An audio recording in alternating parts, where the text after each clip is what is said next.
একটা মানুষের জীবনে ভালোবাসার থেকে কঠিন জিনিস হলো মায়া। কারণ 30 বছরের সম্পর্ক মানুষ নষ্ট করে দিতে পারে যদি তাদের ভালোবাসা না থাকে। আবার সেই মানুষটাই 30 দিনের সম্পর্ককে আঁকড়ে নিতে পারে যদি তার মধ্যে একটু মায়া জড়িয়ে যায়। ভালোবাসা একটা সময় পর মরে যেতেই পারে, কিন্তু মায়া সেটা কখনো মরে না, আজীবন মনের মধ্যে গেঁথে যায়। সব সময় মনে রেখো, যে রাগ করে চলে যায় সে ফিরে আসতে পারে, কিন্তু যে আঘাত পেয়ে চলে যায় সে কোনোদিনও ফিরে আসে না। কারো প্রতি এতটা আসক্ত হতে নেই যতটা আসক্ত হলে তার জন্য সবসময় খারাপ লাগে। যদি তারা একবার এই ব্যাপারটা বুঝে যায় আপনার তাদের ছাড়া থাকতে কষ্ট হচ্ছে, তখনই শুরু হবে আসল ব্যস্ততা, অবহেলা।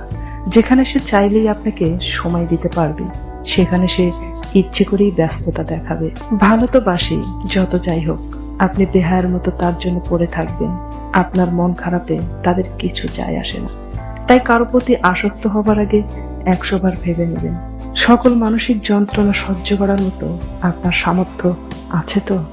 তারপর আর যোগাযোগ রাখলাম না, আশা রাখলাম না, চলতে দিলাম সম্পর্কটা যেভাবে সে চালাতে চাচ্ছিল। নিজেকে বুঝিয়ে দিলাম জোর করে ভালোবাসা পাওয়া যায় না।